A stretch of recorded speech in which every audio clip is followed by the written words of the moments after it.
All right.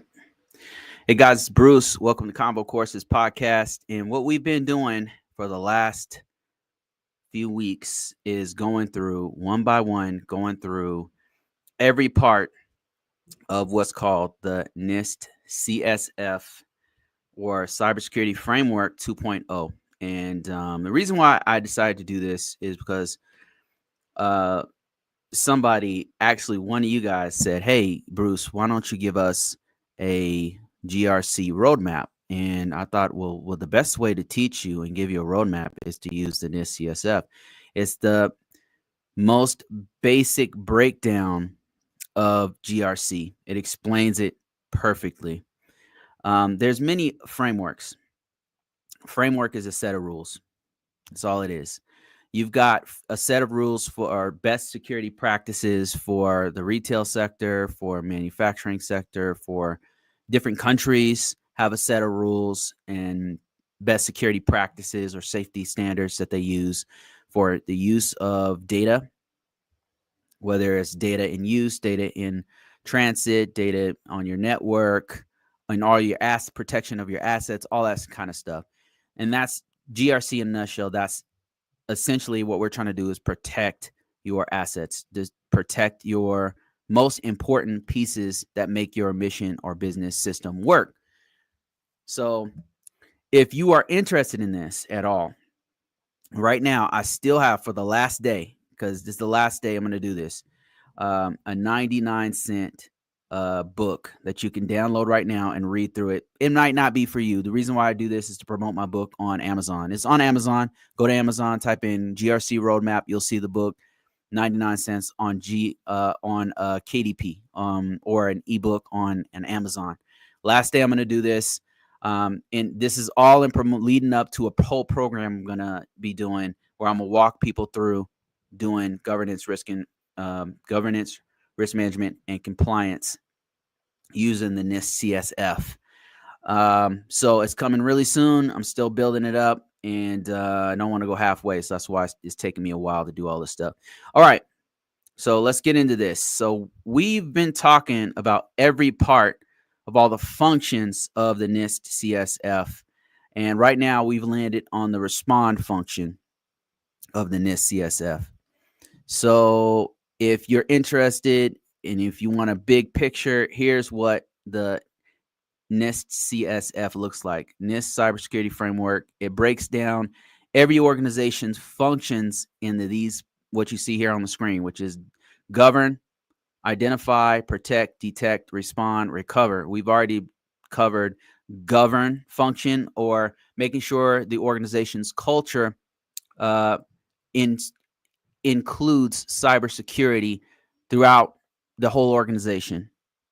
That's govern, information management in a nutshell, information security management.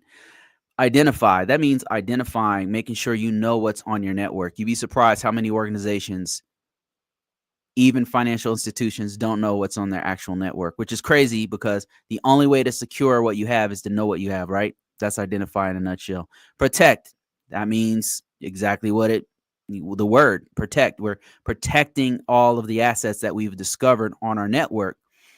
That means things like identity and access management. That means things like least privilege on all users. That means things like encryption, physical security, all those things. We covered that last week or 2 weeks ago. And then detect means now that we've identified everything on our network, we are protecting as much as we can everything on our network. We have a governance function to make sure the culture of all this identify, protect is on our network. We're looking for things on our network. That's detect.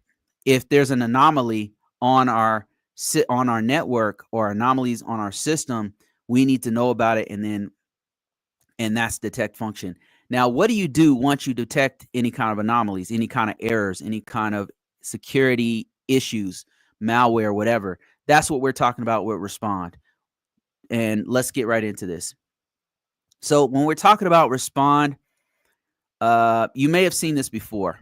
The prepare, detection and analysis, containment, eradication, and post-incident activities. That's respond in a nutshell, and we're going to break that down in its simplest form right here and right now. And if you guys, thank you guys for joining me. I really appreciate it from week to week, all of your support in your comments, your support and your likes and everything. That's great. I'm going to be answering any questions you have to get into this field when I'm done with this. I'm only going to stay on this one for about 20 minutes to give you an overview of risk of incident response and the response function. And all of this is building into something much bigger that I have coming really soon that I'm building in the background here. All right. So what is incident response? The whole response function is all about incident response. And the fact that you need it, there's a great need for this in your organization because you have to have some kind of plan in place to make sure you know how to deal with these things, and that's being prepared. You got to be like Batman. You know, I don't know if you guys are comic book readers or whatever. Batman's always prepared. Like that's how he wins battles. He always thinks 10 steps ahead. In response, the response function within your organization, that's what it's about. It's being prepared for anything that might happen. The most likely things that you can't prepare for everything, obviously, right? It wouldn't make any sense. You spend all your time just doing that. So that's where risk management comes in, because risk means you're identifying the most likely thing to happen to you. And then you're saying, okay, I'm going to respond to the most likely thing based off of threats, based off of the industry you happen to be in, based off of things that have happened in before. You're saying, okay, what is the most I'll give you an example. If you live in Oklahoma, you probably don't have to worry about earthquakes, right? But you probably have to worry about tornadoes. If you live in California, you probably don't have to worry about tornadoes. You have to worry about earthquakes. So that gives you an idea of like what kinds of things you need to think about in a very simple term. All right, so the categories that we have to break down for incident response or the respond function are as follows: RSMA, or incident management; RSAN, which is incident analysis; RSCO, which is incident response reporting or communication; and then RSMI, incident mitigation. We're not going to cover everything, or if we do, it's going to be very high level, but let's get into this. If you have any questions or anything like that, you can just start thinking of them, and we'll get to them after we finish here. All right, let's get into this. So incident management, what does that mean? RSMA. We're going to execute a plan. We need to have a plan. We need to coordinate with our subject matter experts. You might even want to reach out to people outside your organization or third party organizations to help you to fine tune. This is what a lot of organizations do, by the way. They'll use things like threat detection reports that come from places like who has good ones? Mandiant has one. Splunk has one. A lot of your major cybersecurity firms and organizations do these really good threat detection and sometimes incident management type. They put stuff out there to pull in new customers, and a lot of times organizations will reach out to them to get some idea of what kinds of incidents might be affecting their industry. So that's what the very first bullet is talking about: execute plan. When you're executing that, you're going to coordinate with relevant third parties when an incident is declared. So they'll use third party organizations that already deal with this on a regular basis. Triage reports. So what is that? We're going to validate and categorize incoming incident reports. Not every security incident that happens is the same. Like they're not all equal. There's some that are way more critical than others. So a triage means, what they mean here is how we respond is based off of what is the impact to organization if something does happen. So these are all things the organization needs to think about and prepare for before they happen. Prioritization is a part of that plan and a part of that triage. We got to categorize each incident that happens. We're thinking about how we're going to what we're going to do if it does happen, and then and it's all based off of the impact to our organization. And then escalation.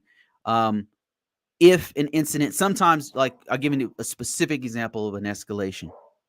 If you have a malware on your network, and it starts off on one system, and then it trickles to like 100 systems, you might have to have a different level of response from one to another. Like you might have to escalate. You need to match the response to what is actually occurring, and that's escalation in a nutshell. So incident management is having all of these things in play, thinking about all this stuff. Your organization should have a plan on all these things before it happens, before any of this occurs. RSMA, executing the incident response. So this is where you're coming up with a plan. So we're breaking each one of these parts of the incident management down. Executing incident response plan. We need, first of all, a method of detection. And this is usually done with like a SIEM or a security incident event manager. You might use an IPS incident help me out here, guys. Prevention system or incident detection system, IDS or an IPS. You might even just have your firewall. Any kind of, usually it comes from logs. I tell you that much. Like it's not whatever kind of system you have, it's going to come from logs. So that's why in the detect that we talked about last week, logs are super important to cybersecurity. Very, very important. And then once you have an incident, if it is an incident, you've got to assign that incident someone to coordinate the response. An incident lead is assigned to coordinate the response effort. A lot of times what organizations will have is a team that comes together if there is an incident. So whatever the kind of incident, depends on what kind of incident it is. Not everything requires a team, but if it's a huge incident, you'll have like a leader that comes in and then starts to pull everybody together to actually respond to that particular incident. These are all things that you have to have, that the organization needs to plan for, like having an incident response team, having a method of detection, right? If you don't have a method of detection, you won't even know what's out there. You won't even know what's happening. If you don't have a plan going forward to deal with the things you detect, then that is also a problem. So that goes into the incident response plan. Those are the main things. Executing the incident response plan are all these things here you see on the screen. Okay, so let's go to the next one. Triaging incident reports. We kind of talked about this a little bit. We've got a little chart here that breaks down how you might do that with this if-then statement. So incident initial review. Conduct a preliminary assessment report for the incident. So normally when an incident comes in, what'll happen is documentation is super important. You'd be surprised, no matter how bad an incident is, if you don't write it down, people just forget very important details. With incident reportings, it's very similar. When I was in law enforcement in the military, what we would do is incident reports. We do these incident reports like whenever we would respond to any kind of domestic dispute or any kind of issue. You report on, you go to the scene, and then you have to describe the who, what, when, where, and why of what's going on. Who was involved at exactly what time this happened, who said what to whom, what took place, all that kind of stuff. And that's similar to what you're doing here. You're documenting all the parts and pieces of the incident, of the case. It's like you're an investigator, like you're a detective trying to figure out everything that's going on. And so that's what they're talking about here. Initial review is conducting a preliminary assessment of reported incident. You're describing who, what, when, where, and why. Apply criteria. Use established criteria to to estimate the incident severity. What is the impact of this situation? Once you've got it all documented, we've got to figure out very quickly what is the impact to our organization. When we talk about impact, what we mean here is, what is our business function? First of all, what is our business or mission function? What is our main thing that we're doing? It could be we make money, right? We make a certain amount of money. We serve this part of the population. We have a mission to protect or to help out these people right here. Whatever your mission is, when we say impact, we mean, how much does it impact our main mission of whatever we're doing? That's what we mean. And then that's how we're going to determine the severity of the incident. If it completely stops our mission, our business, then that is a catastrophic issue. If it slows down our mission, right, it depends on how much it slows it down. If it slows it down very little, it's probably, maybe it's a low or a medium. But if it has a pretty big impact, it didn't completely stop what we're doing, but it's pretty big, then it's maybe it's a high. So you want to have criteria to figure out what's the severity of that impact. And that's something you would also document. And then determine if the incident warrants a full-scale response, because not every incident you have requires a team to form like Voltron and then go attack, go attack the kaiju monster or whatever. You know what I mean? So some incidents are small scale and you can handle it on the spot. You can handle it with a one person team of subject matter expert. You can just go to one person and say, hey, here's the issue we're having, and then resolve it immediately. It just depends. And then, of course, record less critical events for further reviews. Documentation, super important. Categorization. Okay, so RSMA 3, categorizing and prioritizing incidents. This is kind of what we were just talking about.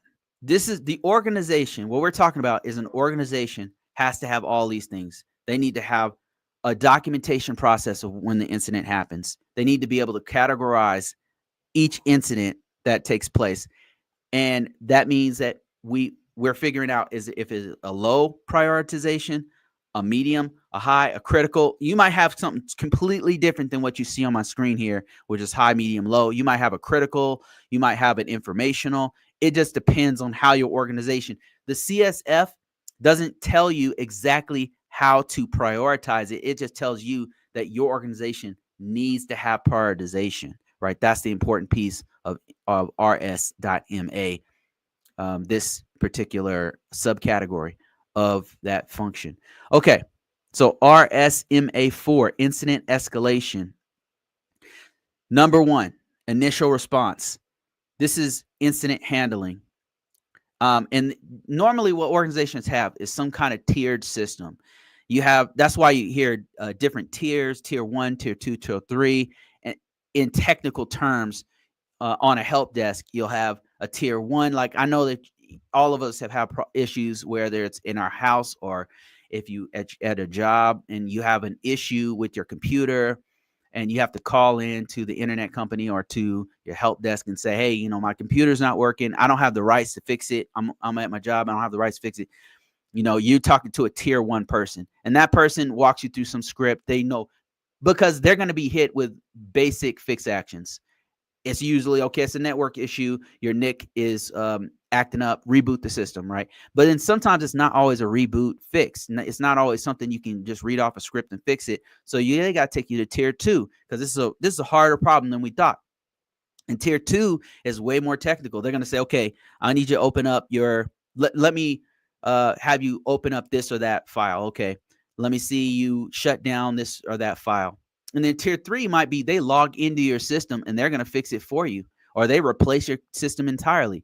So it's the same thing with incident response. There's tiers to this, and you might have to escalate the impact of the incident based off of what's the level of it. And it might, if you get somebody clicked on a link, I'll give you a specific example. Somebody clicks on a link and their system stops working, right? The first tier might be you contact the help desk, and they're like, okay, this looks like what happened? Oh, you clicked on a link and now your system's not okay. Try this, try that. Didn't work. All right, we're gonna escalate this. I think you have a virus issue. They contact cybersecurity. They come in, they take your computer in, they're looking at it, and turns out it's a virus that may have leaked to 3 other systems. And now they're looking at a whole network, and they're doing a scan to see if there's any kind of what's going on with the whole network. So they're escalating it. Just like that's something that you might have to have in your organization, and that's what incident escalation is all about. Incident response. Okay. Initiating incident recovery. This is RSMA 5. Initiating incident recovery. And this goes into asset containment, evaluate impact, plan recovery, and execution. This is a very common practice for incident response. Everything that's labeled here, it's a very common breakdown of how this is all done. And we're going into incident analysis, RSAN. So investigate, document, preserve, estimate. You'll notice the same pattern going on here. It's always documentation. It's always, okay, let's figure out what's going on. Let's investigate what's going on. Let's document it. And another real big part of it is to keep those documents so that it will help you with future cases. Because a lot of times what will happen is the same pattern of incidents will happen over and over again. So it's really important to maintain the integrity of the incident, keep it, and then file it for later, because you can always come back to it and use it if it happens to happen again. RSAN 3, root cause analysis. Now, this is super huge, because if we can figure out why this pattern occurred, if it ever happens again, if we can get to the bottom of it, we might be able to fix it permanently. And that's why root cause analysis is really important. There's a sequence that'll explain what this is all about. It's event tracing how this thing happened in the first place, going all the way to the root. That's why I call it root cause analysis. Trace the chronological order of the incident-related event. What happened step by step to figure out how this actually occurred. And you can get to the bottom of things by keep asking why. Why did this happen? You just keep asking that question and you'll get to the bottom of it. Asset identification, determining which system and data were affected. What was affected? Systems identification. What actually was affected? And this goes all the way back to the identify function. If we don't know what systems we have, how can we identify the assets that were affected? It's really, really important to have a baseline to figure out what was affected. Threat actor analysis. Investigate the methods and motivations of the attacker. If there was an attacker, why did this happen? What was their motives? Are they just trying to stop us, or they're trying to pull out data and steal it and just embarrass us? What's the motives behind all of this? And does it even have a threat actor? Because sometimes it doesn't. What vulnerabilities did they use to actually exploit? How did they get in? If there was somebody in, what did they exploit? What was the weakness that made this all happen? So root cause analysis, you're going to have a chronological breakdown of everything that took place so you can figure out what happened, get the root cause. You're going to identify what was affected. If there was threat actors, you're going to figure out why, what's their motive, what are they trying to do? And then what weakness did they exploit? This is going to get you to the root cause analysis of an incident. And let me see if I have any questions here. I think I'm gonna stop it here. Okay. All right. Okay, let's get into this. I'll go ahead and take some questions. Thank you guys for watching. Really appreciate it.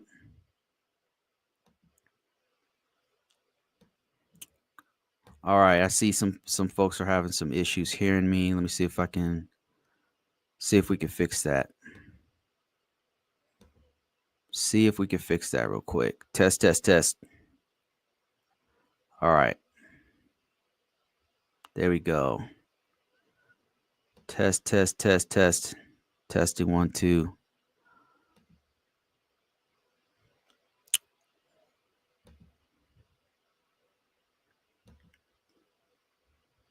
Okay, test, test, test. Okay. All right, I have a couple questions here. I'll get into this. All right, Rookie, how you doing, man? He says, Bruce, I thought your book was great, and I have to review it. Oh, thank you so much. Thank you for your support. If you guys didn't know, I have a book out right now about this GRC. What I'm trying to do is introduce people to this amazing career path. It's been amazing for me, so I try to help other people get into this. The great thing about GRC is that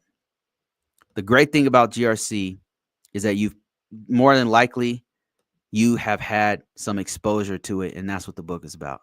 It breaks down what is GRC, what is NIST CSF, because if you understand NIST CSF, it's going to explain exactly what GRC is, and then it's going to map it to if you've done any industry at all, it's going to map it to what you've done.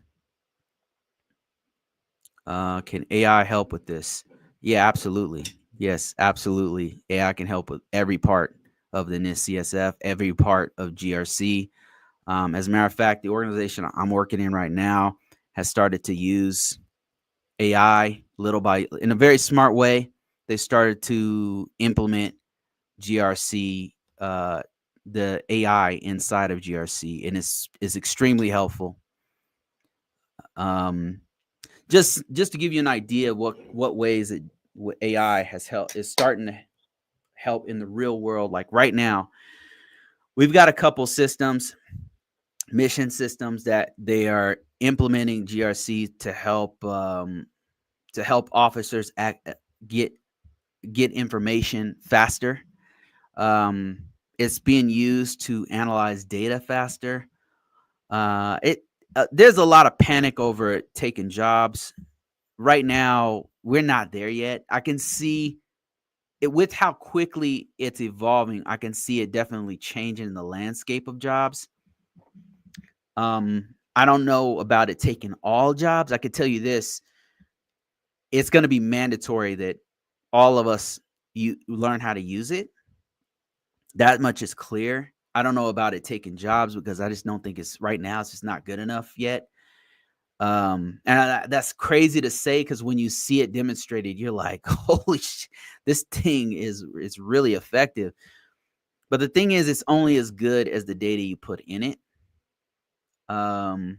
So what I've seen is you can use it for creating documents. It's pretty good at that.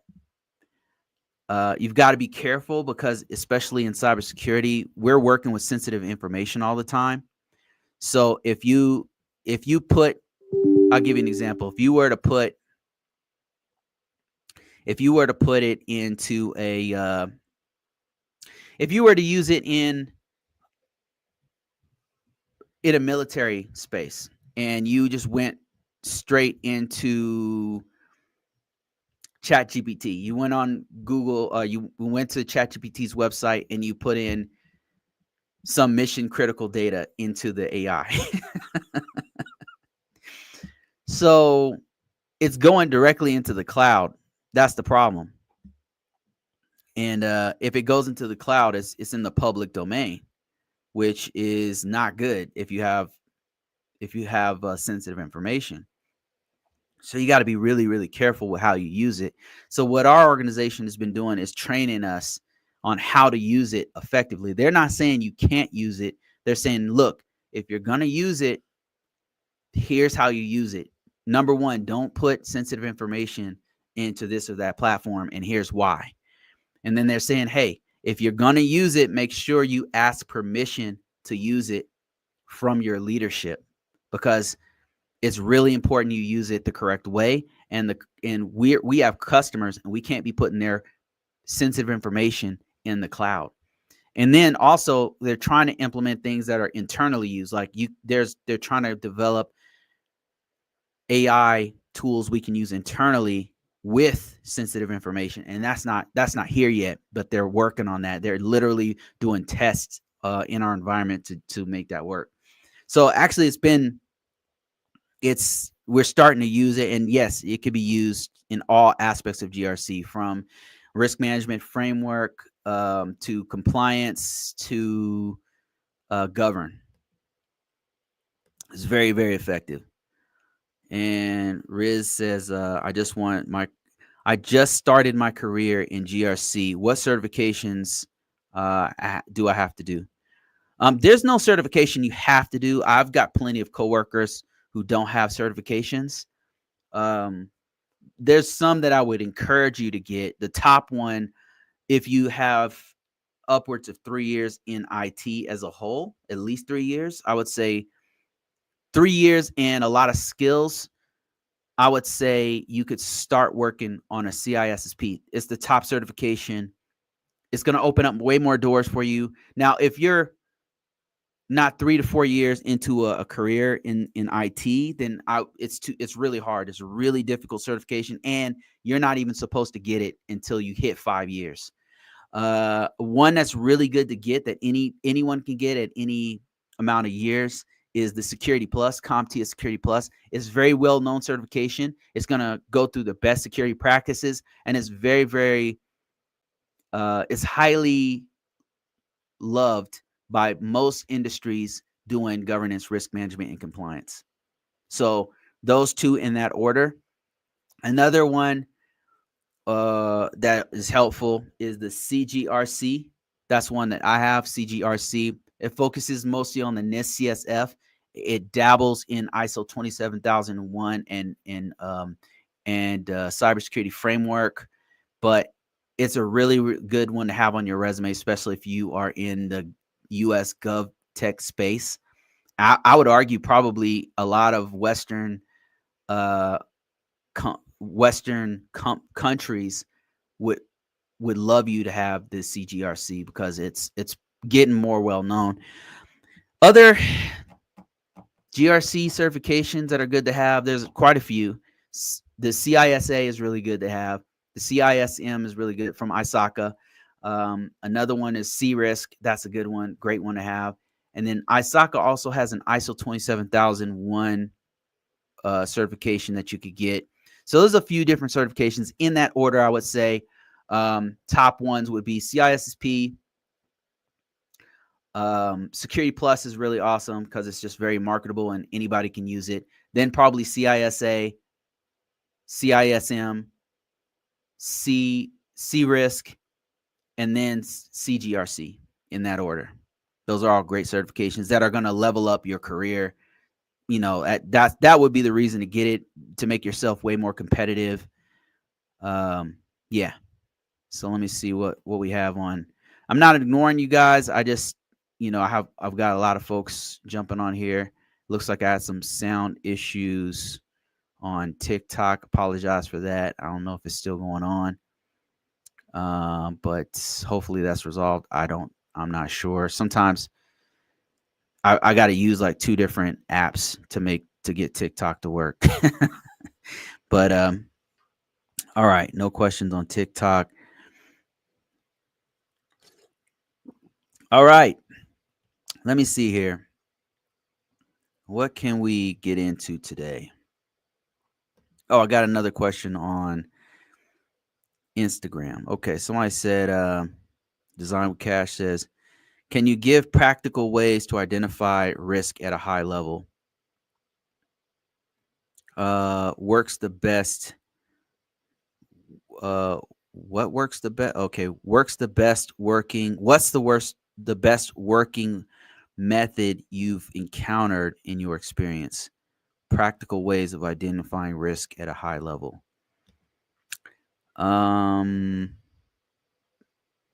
Practical ways. All right. So the best thing I could tell you is like actual experience that I've had dealing with it. Starting off with, I was a cyber risk consultant at a giant company, and one of the things that we would do to identify risk is, number one, we think about, okay, what industry is this person in? Is this organization in, right? It could be a retail, it could be manufacturing, it could be healthcare, whatever, right? The reason why it's important is because there's certain industries that have specific threats that that they are targeted. Give me an example. Healthcare sector has been targeted with what do you call it? Ransomware. That's where hackers will get into their network and then they'll lock all their systems down. They'll steal the patient's information in a database, and then they'll encrypt it and say, hey, okay, we want 3 Bitcoin. Give us 15 Bitcoin and we'll unlock it for you. Otherwise, we're going to leak all this information. That's unfortunately has been a very common issue among healthcare industries. And the reason why is because they sometimes they'll have some pretty weak best security practices. Another one would be let me see, another industry that has issues would be, well, all industries have issues, but another one would be military. So military advanced persistent threats, for sure. Like, that's another government attacking your network. So we would identify what industry they're in, and then statistically, what is the most likely attack to happen based off of the industry. And then, so that'd be the first step. Like, what's the common threats to look for, right? It's a good thing to keep in the back of your head. It's not always just because a statistic says it's so, there's always outliers, right? But it's a good thing to know. The next thing you would do is identify weaknesses. How will we do that? You do a scan. You do a network scan. You'd use Qualys or Tenable or whatever, Rapid7, whatever tool that you have. You do a network scan to see what assets they have.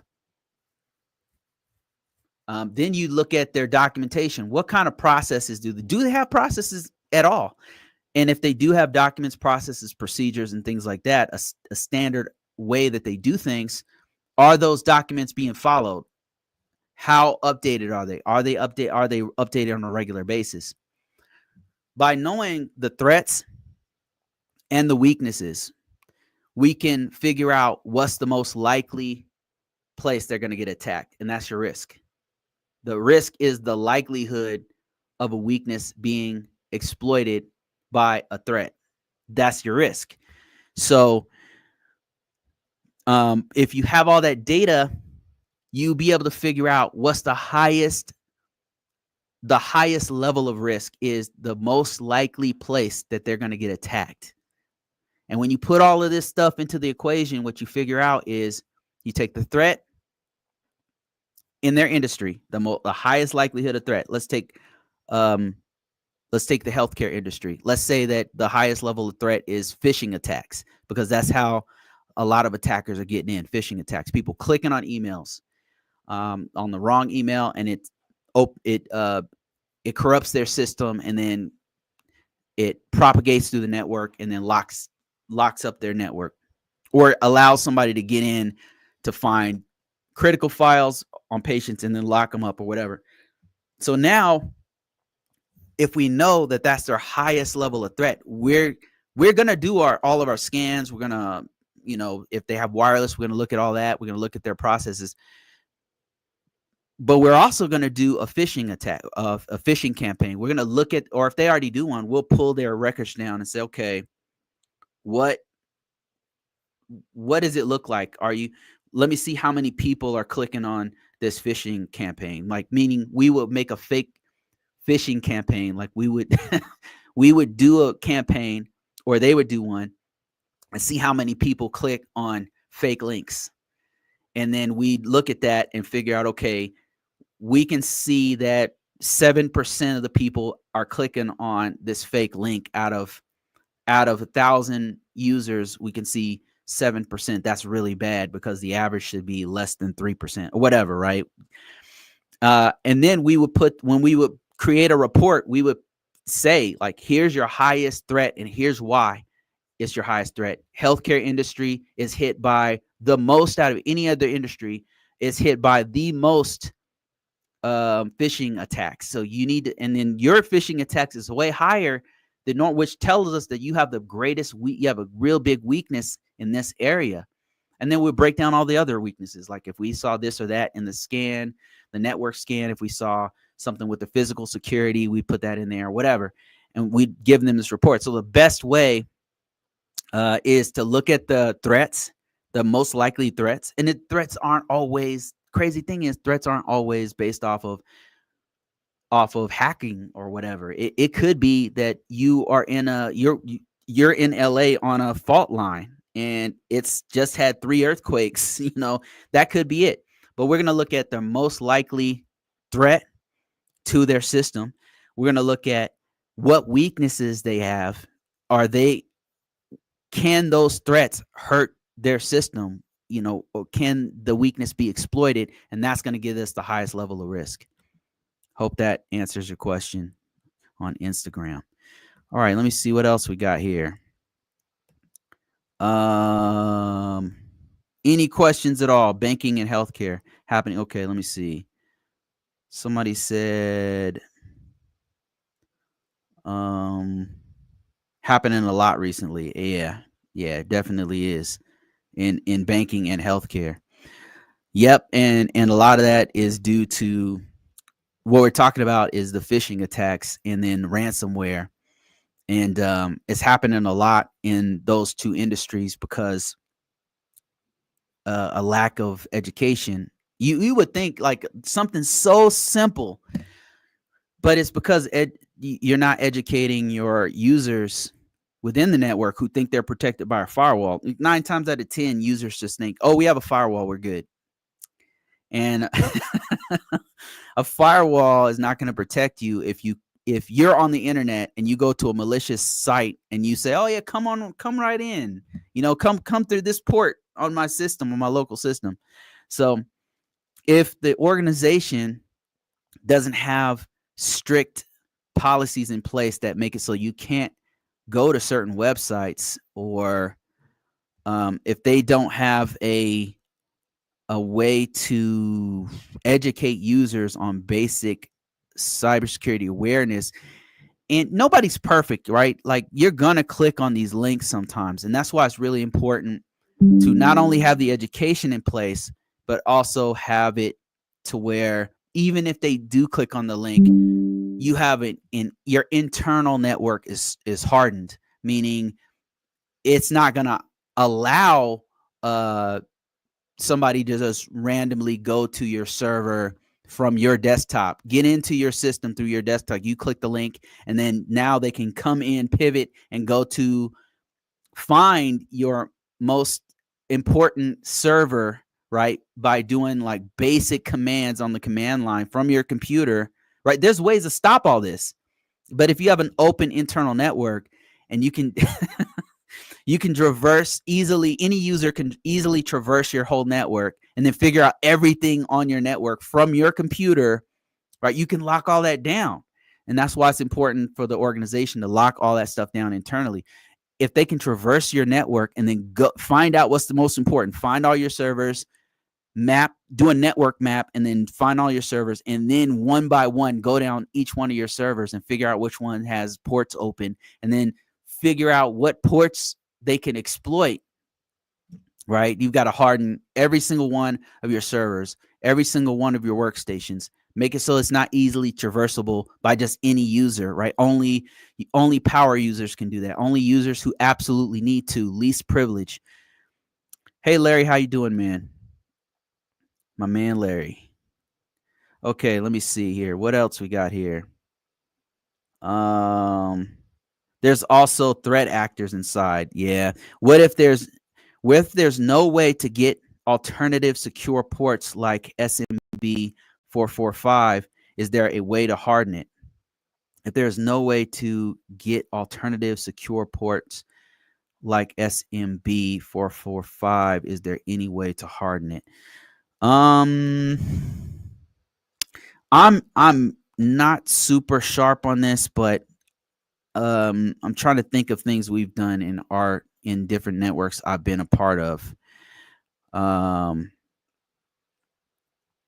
first part, there's also threat actors inside, and I would argue on this point that there's always threat actors, and it's not always intentional. There's sometimes it's people who just don't know any better, clicking on anything. I would say that sometimes it's like people just clicking on, they just don't know any better. Don't get me wrong, there's some people who do know better and they don't care. And then you've got people who are just flat out malicious. They intentionally want to destroy the network for whatever reason. And then you got people who just don't know any better, and they're clicking on stuff they shouldn't click on, or maybe they put a file, maybe they have admin rights for whatever reason, and they put a clear text file on the network that has a password in it. This happened, by the way. This happened at Uber, where there was some privileged user, and maybe this was their practice. They had a clear text. They had a script that they used to help manage their network, and that script was unprotected on a server, and it had credentials in it with username, password, everything to get into critical infrastructure. A hacker got into their network, found that file. Maybe they were previous somebody who worked there. I don't know, because how do they know where the file was? Then they used it to do whatever they wanted to. Look it up. Look up Uber attack. Uber got attacked, and somebody got in the network and just had their way with the whole network. Insider threat. You know what I mean? Like, was that on purpose? I don't know. Like, somebody did something they weren't supposed to be doing. And about your other statement, let me see if I can tackle this one. Might make myself look completely dumb here, but let me see. He says, what if there's no way to get alternative secure ports like SMB 445? Is there a way to harden it? This is a great question, because this is the kind of stuff that I have to deal with as an information system security officer, as a GRC person for the government. This is the kind of stuff that we have to deal with. There's no easy answer. And this is why AI right now in its current iteration can't replace this job. So for this, normally what we have is what we call it's a risk response or a risk treatment. That means we can't, for whatever reason, secure this port 445. And this is a common thing that happens. But what we can do is at least acknowledge it. There's different things, all right? Let me see if I can find like a little breakdown of what I'm talking about, so it visually makes sense. Risk. Whoops. Oh shit. One of these days, man, it's gonna get me. Risk. I'm typing live here, so risk response. All right, let me show you what I mean by risk response, and I'll read this for those who are listening. Okay, on the screen here, I have an example of risk responses, and you've got, or also known as a risk treatment. Let me show you on my screen here.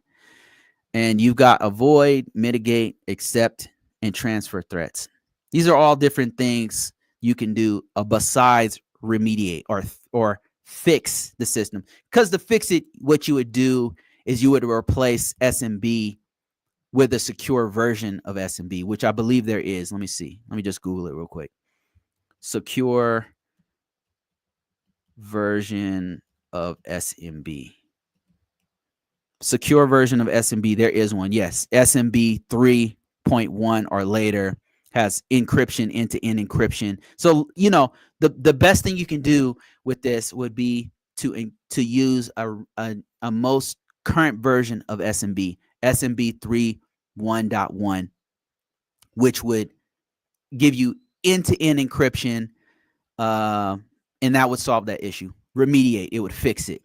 But sometimes you can't do that. And so in this case, somebody on TikTok brought this up.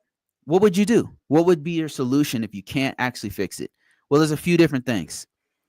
You could avoid it, which means avoiding this in this case would mean that you would completely eliminate the use of SMB. Because you would completely eliminate the use of it, which means nobody can use it, and you use something else entirely. That's what you could do. Avoid the use of it, and then boom, it's gone. Another thing you could do is mitigate it, reduce the probability or impact of the risk, right? And so in this case with SMB, if you had to use an unsecure version of SMB because you have a mission that will break if you use SMB3, or you can't get rid of it because the system that you use depends on the old version of SMB. These are the types of things that have to do on the regular basis. Not this particular issue, but many issues like this. How would you mitigate this? How would you reduce the probability of impact?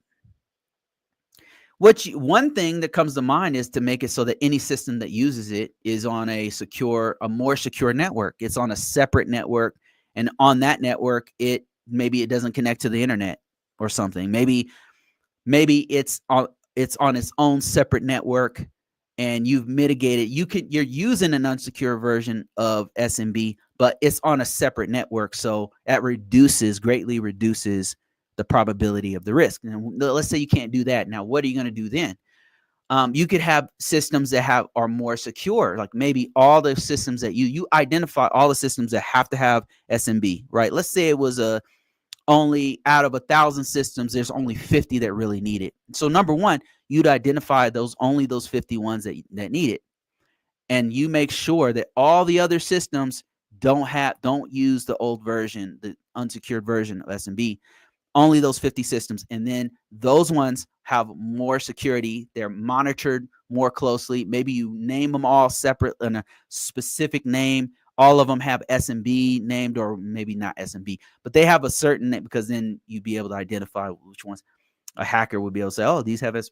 So you probably wouldn't want to do that. But they'd all have a specific name that the people inside would be able to recognize of, okay, these are all the systems that need access to this system. And then they'd have more security on them. They'd have, I don't know, features like all the files are monitored, like all the actual shared file, because SMB is a protocol that shares folders, that helps shares data, right? So what you could do is monitor all of the data that's shared. Like anybody who accesses it, you're watching it and you're sharing that to the SOC. That's another thing you could do. Couple things you can do to mitigate the risk. Now, how would you accept the risk? You have contingency plans for the risk. So acceptance of the risk, how would you do that with SMB? Number one, you document it. You document that. You'd explain why you have to have it. If you have anything else in place to mitigate the risk, what are the other control factors on these systems? Like maybe you have other things on the system that still protect the system, but you couldn't get rid of this particular vulnerability. You document all that stuff, a justification of why you have to have it, all that kind of stuff. And the weakness that could possibly be exploited, all that things you would put that. Then you'd submit that to upper level leadership and have them authorize it. So now they're signing off saying, okay, we know that this is a risk in our organization, but we're going to accept the risk. What does that do? Well, number one, it kind of puts a timeline on those things, because everybody knows it's all documented. If somebody in the upper leadership has to sign off on it, they're going to be very critical of what's going on with it. And they might say, look, I'll sign this thing, I'll take the risk, but I want you guys to separate it from the network. I want you guys to rename all these systems. I want you guys to analyze all the folders on this system. I want you guys to do X, Y, and Z to do extra protection on these systems. Or we are only going to do this for 1 year and then that's it, because there's too much risk. So now everybody's signed off on it, so that everybody's kind of carrying the load of that. So acceptance of the risk isn't necessarily saying we're not going to do anything with it. It's saying, okay, we need to be mindful of what's going on. We're going to put extra security on it. We're going to do due diligence to figure out how to fix this thing later, and we're keeping track of it. And then transferring the risk is another thing you can do. That means you you guys don't have the subject matter expert to fix it, you're going to transfer it to Amazon, to AWS, or to Azure or Microsoft, or to some specialized organization who that's all they do is fix SMB issues. You're going to transfer the risk to them, a third party organization. So I hope that answers your question. I kind of like went way crazy on that one. Okay, I got a couple questions here. Gustav says, do you recommend joining the Air Force for cybersecurity? So I did a video on this that did pretty good numbers. And what I would say to this is this is coming from somebody who is a vet. I was in the military in the Air Force for 8 years. It was one of the most transformative things I've ever done for my career, for my family, for the trajectory of my life, and a lot of things that I've become, I owe to the military. So I really can't talk shit about it. And but what I will say is this: it took a lot out of me. It took a lot out of my body, mind, and spirit to go through those 8 years. And you think that you just go in, it's like college, you're going to learn a bunch of stuff, you're going to get out in 4 years, whatever. But no. So what's going to happen is they're going to possibly going to send you to a war zone or a conflict area. That's a possibility. I mean, that's your job, to go to high conflict, high risk places and fix problems that sometimes are not even problems. To do things that you don't necessarily agree with your government on, to do things that are questionable. That's part of it. And so psychologically, it's going to take a toll on you. You have to work with people who are abusive sometimes. You got to work with people who don't like you and you don't like them. You got to work with a racist. You got to work with somebody who don't like women, somebody who don't like gay people, you got to work with people from all walks of life. All of you serve some mission from a government who doesn't necessarily care about you more than they care about the mission. I mean, so should you do it? I say, if you're going to do it, have more than one reason to go in the military. I'm being perfectly honest. I think that patriotism should have some rational thought behind it. I'm not one of these people that's going to tell every single person to go in the military. I don't believe that every person should go in the military. I just don't believe that. I don't believe in, I'm just telling you guys like my honest opinion about it. And I'm open to discussion, and maybe I'm wrong on this, but I just think that, it's an all volunteer military in the United States. And I think it should remain that way, because I don't think everyone should be in the military. It's detrimental to the military to have a bunch of people in there who don't care. I mean, I've worked with other services all over the world. And I worked with the Korean Army and Air Force. I worked with European Army and Air Force, Australians, Canadians, and not all of them are all volunteer militaries. And I can tell you the ones that are not, they got people that don't want to be there. Okay, thank you. So what I would tell you is this: if you go in for training, have more than one reason to go in. It could be, for me, it was, I needed to get away from the environment I was in. It was rough. It was really rough. God bless her. My mom did the best she could. And now that I'm her age, when all this stuff transpired, I can't even imagine how she did it with all of us. She's a badass. That's all I can say. But I had to get out of that situation. It was hard. The environment I was in was hard at the time. What else? I mean, I wanted to travel. I wanted to get out of where I was at. I wanted to travel the world, and the military made that a reality. I wanted to go to college. I had 3 different reasons. Have more than one reason than just I want to go to college. Like, it's not enough, because you're going to be put to the test. It's going to test you in ways that you can't even imagine right now.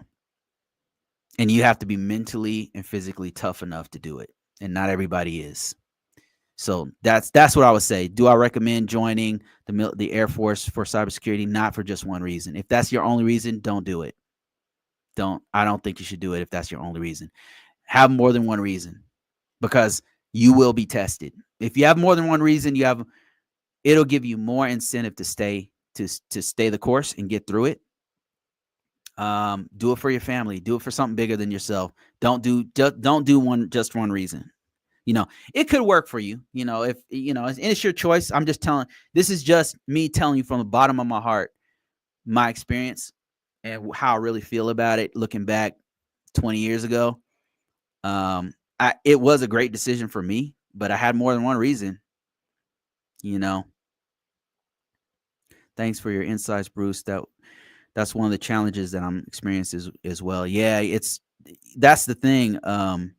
It's really difficult. What are we talking about? So, somebody asked me, is there any way or alternatives to secure an SMB 445 port, and is there any way to harden it?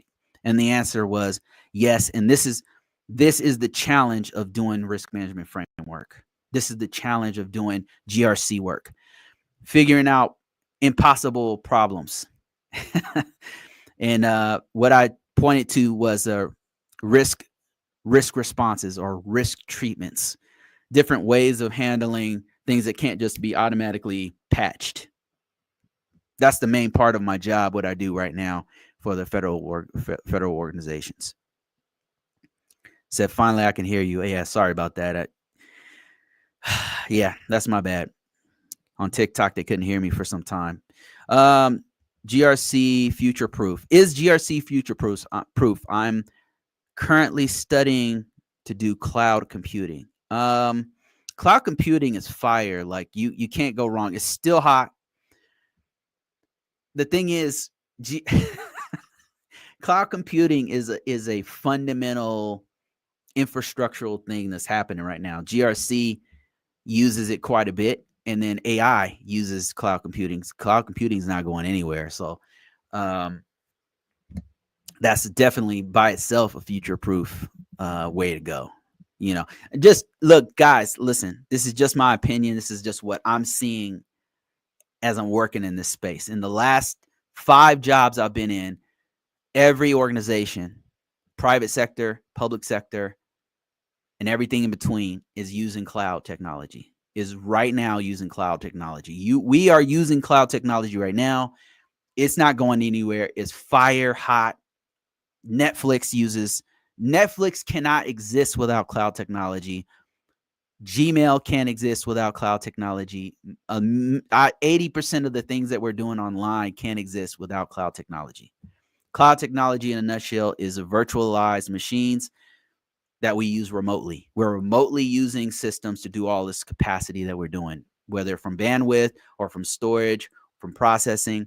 We are using other people's equipment and networks to do what we're doing right now.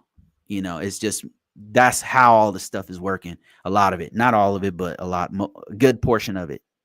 The stuff that scales is all using cloud. So you can't go wrong with that. That said, your question was about GRC. Like, should you go into GRC?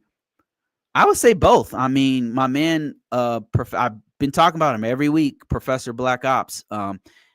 If you want to find him, he's on YouTube, but he does both. He's a AWS professional, an expert on AWS, who also does GRC. So GRC, let me explain. So GRC needs to do, especially at a high level, if you're doing stuff for the government, if you're doing stuff that has sensitive information on it, if you're in the financial sector, if you're in the healthcare sector protecting records or something, you have to do some form of governance, risk, and compliance for cloud. Case in point, in the federal government, we use something called FedRAMP. And FedRAMP is, let me see if I can remember I'm going to Google it real time. It's Federal Risk and Authorization Management Program. I can never remember the stupid ass acronym, but we use something called FedRAMP, and really all it is NIST 800. It's just NIST 800 that they do is slightly different. That's all it is. So NIST 800 is a standard that is used to manage U.S. government systems. the controls. All it is it's a process of making sure all the systems are using best security practices. That's what it is. Do both is what I would say to you. Don't listen to me. Go to AI and ask it. Tell it everything like you're trying to do, and it'll probably say the same thing I just said. I'm telling you, because what I just said is fire. Like, if you do both, you can do both. Like, be a professional at AWS and then learn some frameworks. You will be untouchable. You will be untouchable. So, and the thing is, like, I find myself in a GRC position having to learn AWS. As a matter of fact, I'm right now studying AZ900 after taking AWS CCP. I'm getting deeper and deeper into cloud stuff, and so, and I have to, because our environment is, a lot of it's cloud now. It's funny because I've been working with all these technologies and had no idea the underlying. Now I'm getting the big picture. Like, a lot of the things I've been using have been cloud inside of the organizations I'm working in. A lot of the tools and stuff that we're using is cloud. Our cloud services from either AWS or Azure or Google or wherever. So I'm telling you, do both. Like, you can do it. Like, you can totally do it. Do AW or whatever. Focus on one cloud. Really learn like the basics of all cloud, because all of them are pretty much, as I'm doing AWS CCP and Azure 900, they're saying the same thing. They both have availability zones, and they both have geographical places where those AZ zones are, and then they have SaaS, they have software as a service, they both have platform as a service, they both have infrastructure as a service, they use virtual machines, instances, they have the same things with different names that are priced differently. And so if you learn one, you kind of have a real solid understanding of all of them.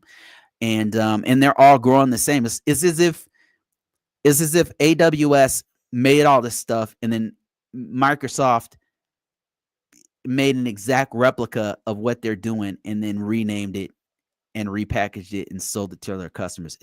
It's fucking crazy. it's fucking crazy. But anyway, yeah, do both. You can't go wrong with both.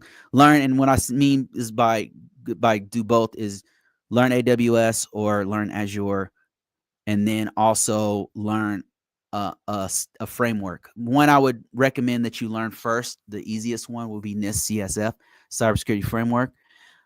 Happens to be the one I'm teaching. I'm not telling you to buy my stuff. You can get it for free off of NIST.gov. Go to NIST.gov and then search for the framework. Just read through the document and start learning it. And as you get deeper into it, as you start to understand it, come back here, listen to my stuff for free. I'm teaching you guys stuff for free. Golden shit for free. If you want to get deeper into this, then start paying for stuff. Then start, man, I want to go deeper. I need a mentor. I need I'm not telling you to come to me. Like, there's Will Reed out there is awesome. That guy is a 20-year vet who's doing all kinds of mentorships for GRC.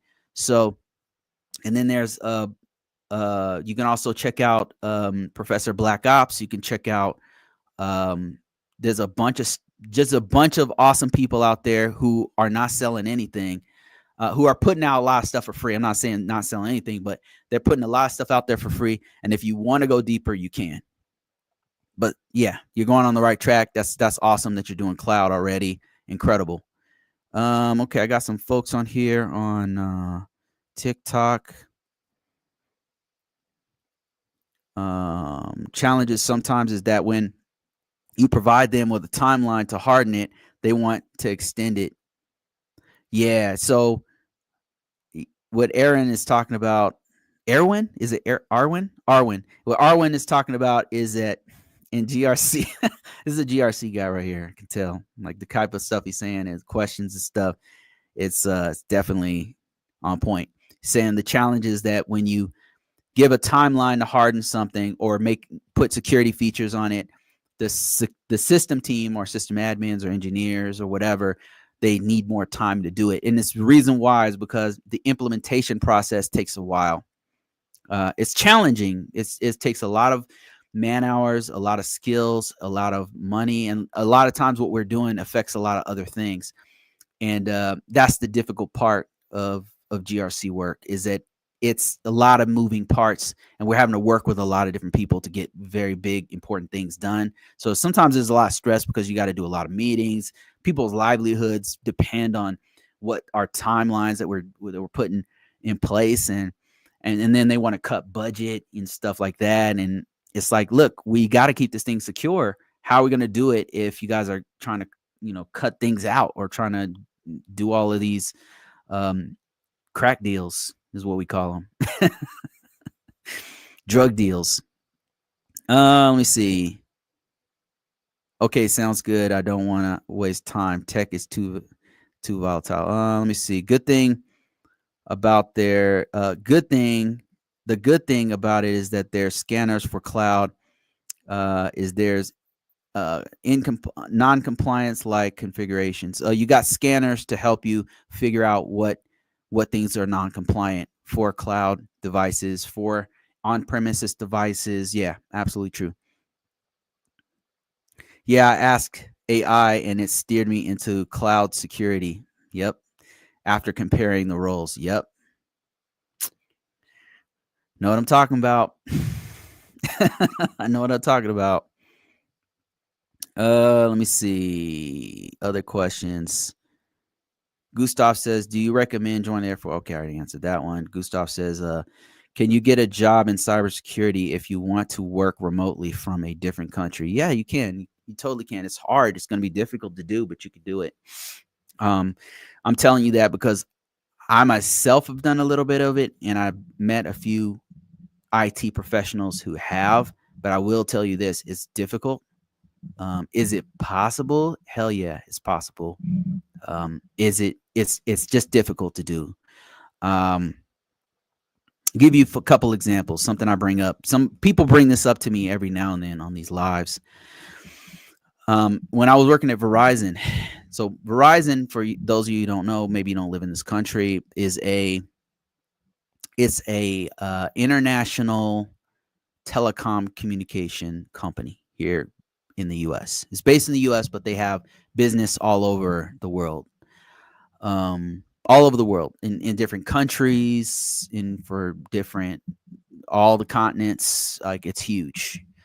It's probably not as big as wherever you're from. If you're in another country, there'll be another telecom that's bigger than Verizon, but Verizon has business there, and a lot of times they'll have business partners with those bigger players. It's like an AT&T or a T-Mobile or something like that, right? So this big telecom company that I worked with, I was a cyber risk person with them, cyber risk consultant, because that's something I had no idea they did that until I got the job.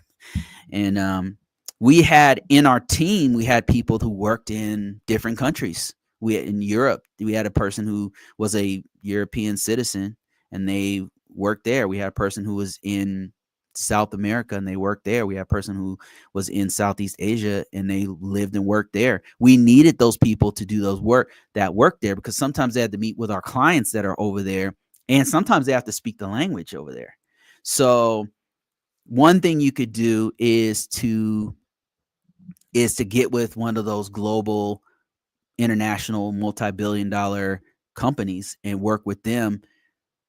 How you will find this job is to look for you won't necessarily have to do a US job. Like, Canada has some awesome global companies.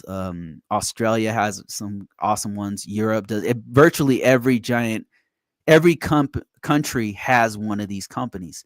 And what you want to do is look for, especially if you speak more than one language, right? That's people don't talk about how valuable that is, but it's extremely valuable to know more than one language. If you know more than one language, you are extremely valuable. You just don't know how valuable you are, because there's always companies looking for, especially have a technical background, you don't have no idea how valuable you are.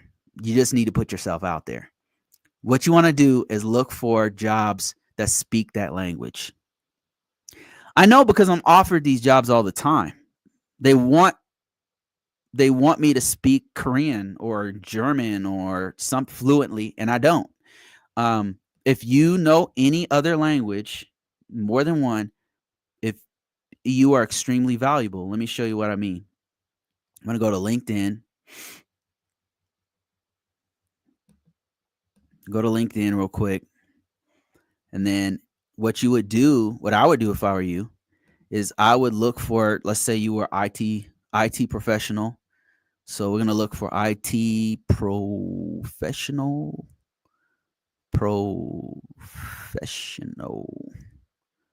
That's probably not a good. Okay, let's look for IT manager. Let's say your background's IT manager who speaks, and you spoke, I don't know, German.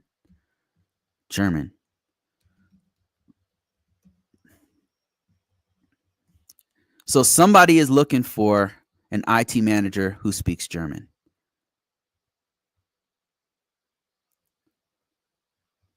If you speak another language, what you want to do is look for jobs that that require you to be bilingual in that other language.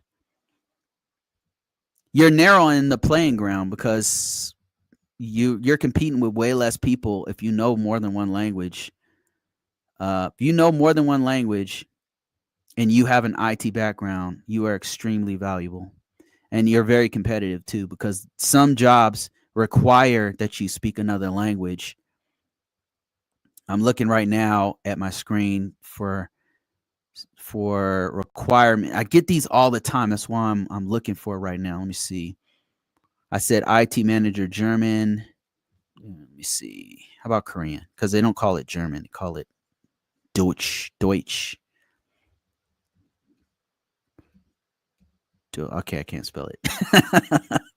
I am freaking dumb, dude. Korean. Let's say Korean. Okay, IT manager Korea. It's asking me if I mean Korean. And it's still not. I think maybe I'm searching wrong. Okay, let's try this. And it's only looking in the U.S. That's another. Okay, let's get rid of that. Korean. Speak Korean. Let's say speak.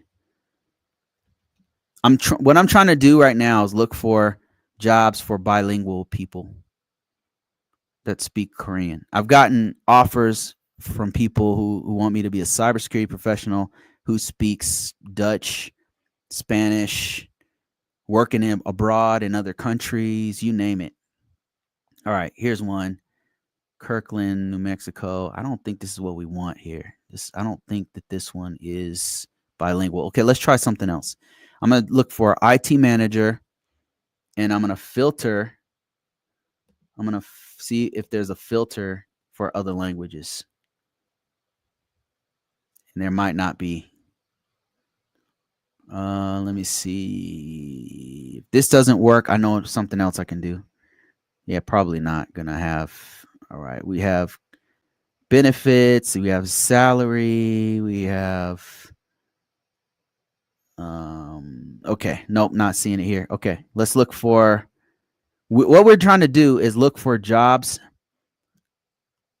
where you can work from another country. They're very, very difficult. I mean, because you're talking about remote position for a company. Okay, how about this? Let's say bilingual.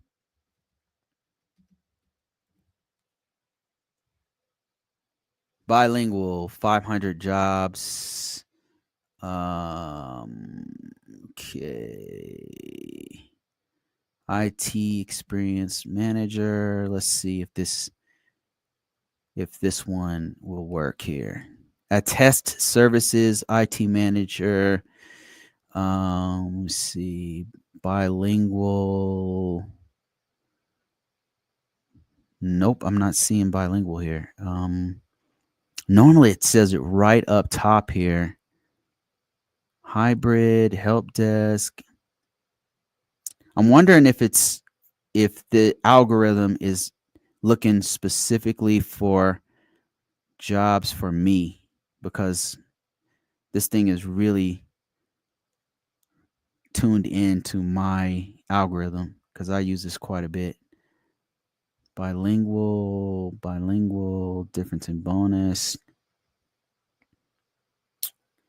Man, it's only got 24 people click to apply. So it might be bilingual because there's not many applicants. Normally there's like 100 applicants on these things.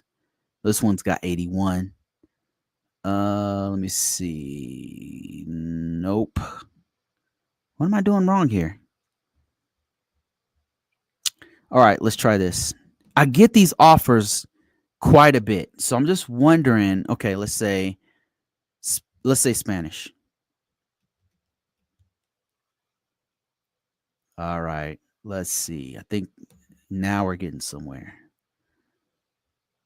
I'm looking for bilingual jobs because we want to, like, if you wanted to work from another country, you'd probably want to find a job that was bilingual. Maybe it's because I got it set to remote jobs only. I don't know. I'm really having a hard time finding.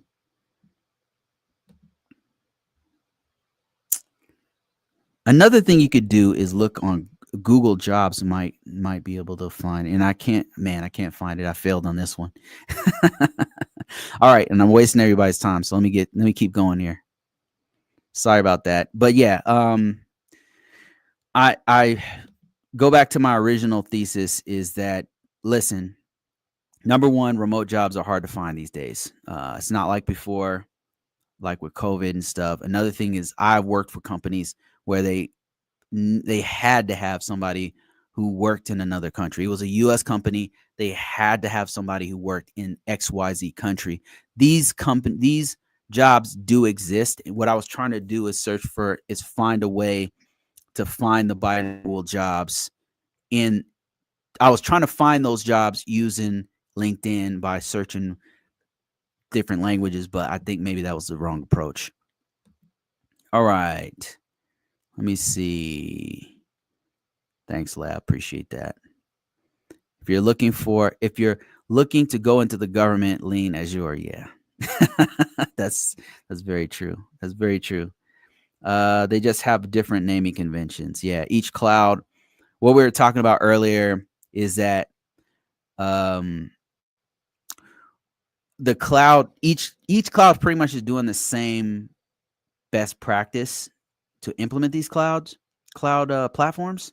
Google has their own services. They have Kubernetes is a good example because all of them use Kubernetes.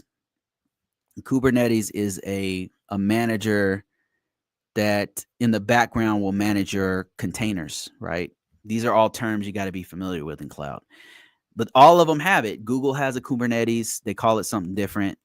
Azure has Azure Kubernetes, and then AWS has Azure AWS Kubernetes. They have different names, but they do the same thing. They all use containers. They all offer storage. AWS has S3. Azure has blobs. Azure blobs. It's a weird name. And then Google has one. I don't know what they call it. They all have storage. They all offer a virtual private network is what AWS calls it, but then Azure calls it VNets, and then Google has one and they call theirs something else. So it's the same stuff. Cloud is really interesting.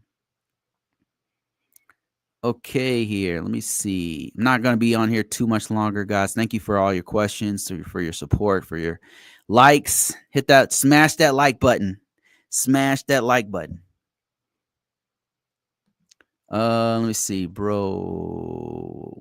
I got hired to support integrations, but they make me organize the data in Excel. What should I do? Use Excel. Yeah, it's crazy, right? Like they do this often. I don't know. I'm not sure why, Laura, to be honest with you. It's crazy. Just so you know you're not alone. Cause I complain about this quite a bit. Like, I mean, not to the customer, but not to their face. So what Laura is saying is she got hired to do integration, and they're having her use Excel spreadsheets. And so I'm in the same situation. Like I got hired to do GRC work, and that's what I'm doing. And we got all these tools, these incredible tools that we can use to actually crank out all this data to do it way faster, way more efficient, cheaper, everything. But the client wants us to deliver it in Excel. So that's where I'm working a lot of mine, like maybe 80% of my day is working on Excel spreadsheets. That's just how it is. Like, get paid, do the Excel spreadsheets and get paid. I'm thinking to myself these days, being older, right? I've swallowed my pride. If they tell me to sweep floors, but they're paying me the same amount, they're paying me 100, let's say 130, right? Let's say that's the ballpark that they're paying me, 130. They're paying me 130, by the way. And they say, hey, Bruce, we want you to sweep these floors over here. I'm like, are you going to pay me the same amount? Yes, I'm about to sweep these floors over here. I mean, sweep the floors. That's what I say. If they want you to use Excel, use Excel. If they're paying you the same amount, just make the customer, you can try to educate the customer. I've tried to tell them, hey, by the way, this tool can do X, Y, and Z. By the way, we could do it faster if we use. They're like, we want Excel. I'm like, okay, I'll sweep faster. You know what I mean? They're paying me the same amount either way. I've just learned to use Excel better now. What education and experience did you have when you got your first cybersecurity job? So my first cybersecurity job, I'm coming from the Air Force. And my first job actually in the Air Force was an MP. I was an MP. And my first job, Larry, thanks for that 20, man. I appreciate you. Appreciate you, sir. First job was an MP, physical security, essentially, law enforcement and physical security. And I cross-trained or did a lateral move into computer operations. And the first thing that they had us do was we went to a school where they broke down, like, what is Linux, the difference between different operating systems, what is Unix, how does it work, what's the computer architecture, what's the difference between. We learned basic knowledge in IT, networking, and stuff like that. And after that, school is like I don't know, 3-month school or something. It's pretty short, maybe 2 months. And then we doing help desk. That was my first job, but right before any kind of cybersecurity. But what I noticed looking back on it, even though people like frown upon help desk is doing cybersecurity stuff, because I distinctly remember doing patches on systems. I remember uploading virus signatures. I remember loading different security applications on our systems, on the workstations, on the desktops. I remember that's all cybersecurity, guys. I remember writing work instructions for my coworkers. That's also a part of GRC, governance, risk, and compliance. I remember reading the policy and hating every second of it as a help desk guy. That's all part of governance, risk management, and compliance. I just didn't know it at the time. So my first job was actually for IT, was help desk. And it was really great because it helped me to learn soft skills like customer service, like how to deal with the customer, how to say no without saying no, kind of thing, like finding ways to fix their problem, basic troubleshooting techniques, how the workstation communicates with a server, what kind of restrictions are between the server and the help and your workstation, what kinds of things to how does a IT desk how does the IT department work? Like, how does it interact with incident response team? We had a whole nother team that just did nothing but incident response. We had a whole nother team that did firewalls. That's all they did. We had a whole nother team that did network engineering. We had we had different teams and subject matter experts that did these things. What happens if we have an incident, a big incident like we had at the time, it's way back, the WannaCry virus hit? All of us had to get together. They had to form an incident response team and figure out how we're going to deal with it and stuff. All of that exposure helped me to see how cybersecurity worked. And then when I actually went into cybersecurity, I fucking hated it because they had me doing risk management framework. And I was like, what the hell is this? It was all documentation. I was like, this, you got to be out of your mind. I wanted to do firewall. I wanted to do networking. I hated it. But now, man, they're paying the hell out of me doing GRC work. It's GRC work, governance, risk management, and compliance. And I learned to do it so well and so efficiently. I know it so well that it's easy for me. It's like brushing my teeth. I just been doing it so long. And then they're going to pay me to brush my teeth. I'm like, yes, okay. I can deal with this. And then sometimes organizations will contact me and say, hey, Bruce, could you write this document here? And I'm like, hey, what are we working with? Okay, we're going to pay you X, Y, and Z to do this document. I'm like, okay. You know what I mean? Like, and then I wrote a book about it. And I'm like, I put it out and people were like, man, this is really good. Bruce, this is really good, man. It's really good. Can you write another one? Can you write one about this? I'm like, yeah, I can. My first job was to answer your question. It was help desk. That was the first one. But I realized that that was really the first exposure to cybersecurity. Rookie, man, thank you so much for that $10. Thank you, Larry. You guys have been extremely supportive. Thank you so much for your support. And look at this, Liquid Death Fund. Shout out to Larry and Rookie, man. Thank you so much for your support. Let me see. What else questions do we have? And I'm only going to be on here for about another 10 more minutes, guys. Because I've got some places to be. I've got more questions. Wow, these are great questions, guys. Really awesome questions. Let me see. Where do I start? What education and experience did you have when you? Okay, let me fully answer your question. What education and experience did you have for your first cybersecurity job? I had about a year of IT help desk. I had, and on the help desk, I did cybersecurity stuff. Before the help desk, I had about 3 months of a military style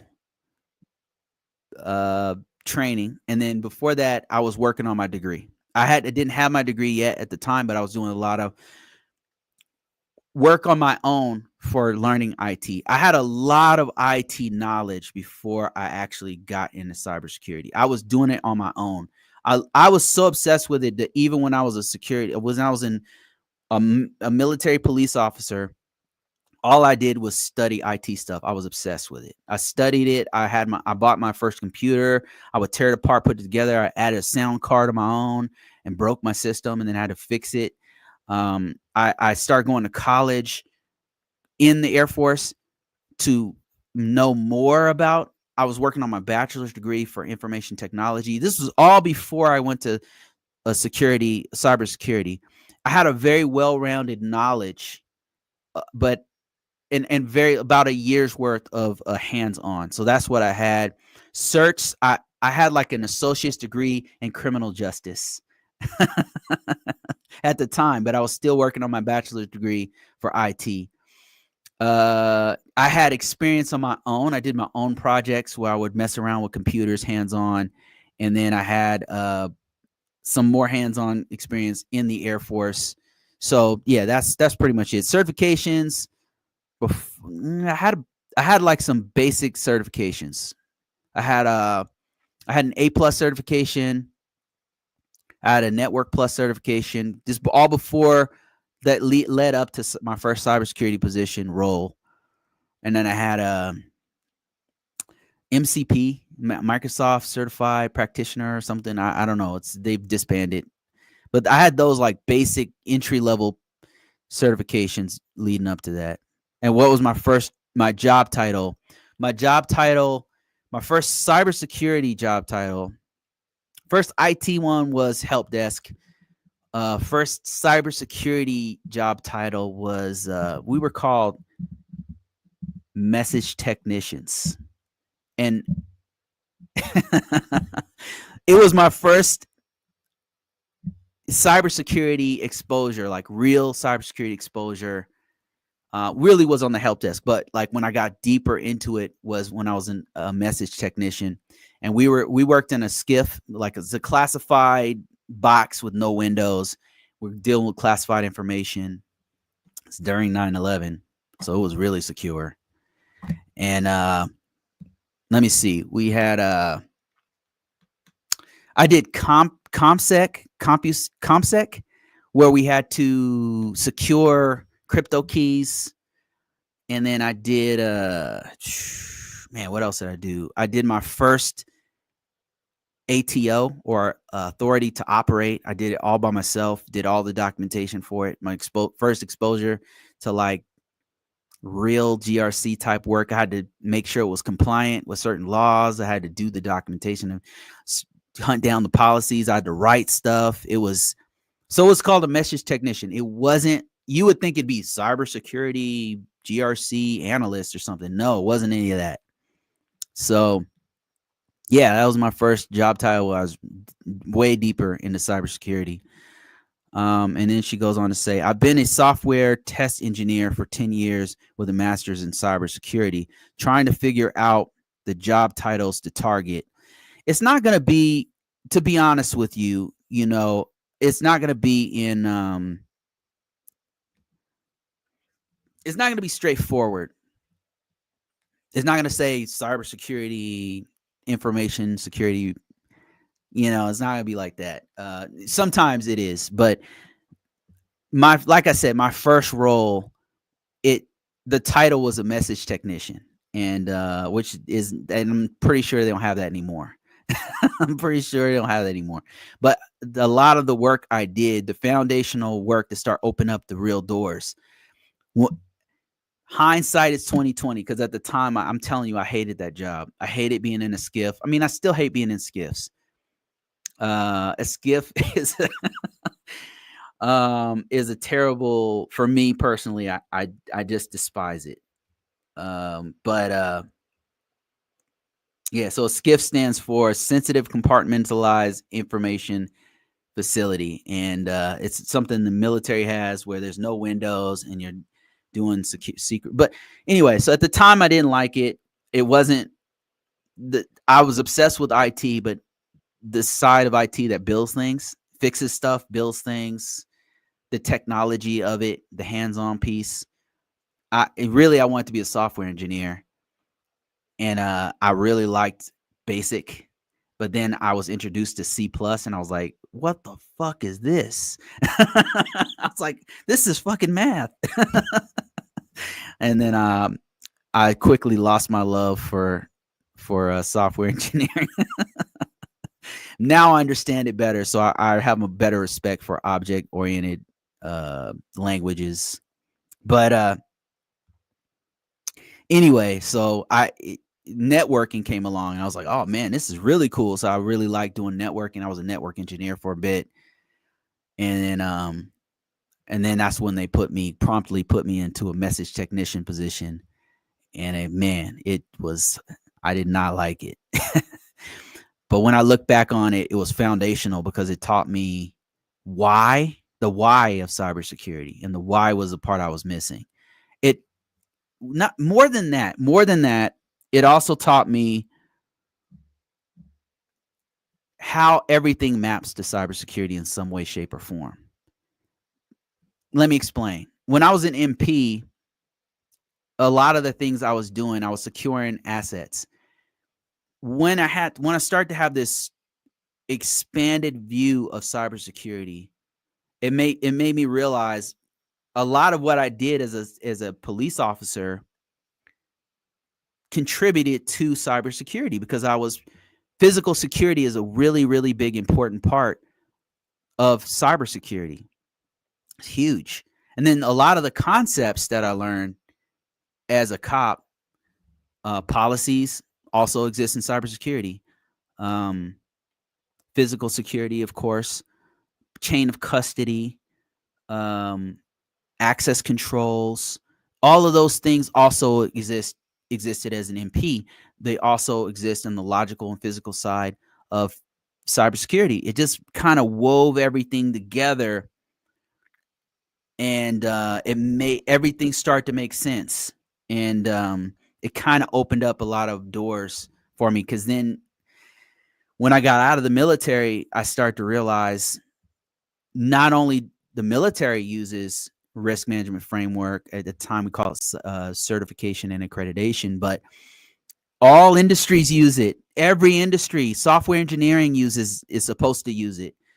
Healthcare sector, financial sector, different countries use it. Different provinces in those countries, states have their own, or they map to ones that exist in the federal org space. Like all of them they all are intertwined, and it's all based off of best security practices. And those best security practices are based off of best practices that you should use, because if you don't, here's the historical evidence of it. What happens if you don't use these best practices? So yeah, to answer your question, you don't always get the name. The title doesn't always match the job, but once you start to learn about this, you start to realize, even as a software engineer doing this 10 years, you already know a lot that people don't know. Like, did you know there's a whole field called AppSec? You might want to type that into Google or ChatGPT. Type in AppSec. That's going to blow your fucking mind. Type in AppSec right now. Type in AppSec, and you'll be surprised how much actual experience you already have. That you could right now get a job making probably more money you make right now. I know this because a friend of mine, I tell the story all the time. Somebody used to watch me. He was an AppSec guy. And I said, "You do AppSec?" I was like, "We need an AppSec guy here. Like, send me your resume."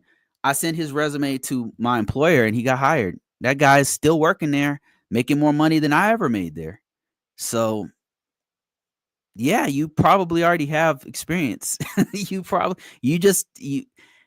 Look, cybersecurity is not just hacking shit.